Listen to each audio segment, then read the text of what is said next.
Hello everyone. Today we will talk about how to fix the app of WordPress.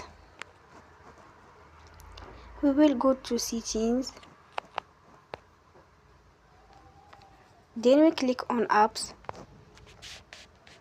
After that you will search about the app WordPress and you will click.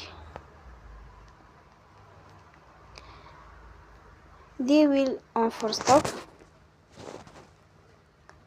After that you will go to storage.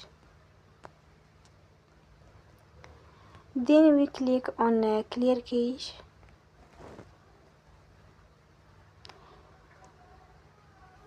You will go to Play Store and then you will update your app. Don't forget to support us by like and subscribe. See you next time and thank you for your attention.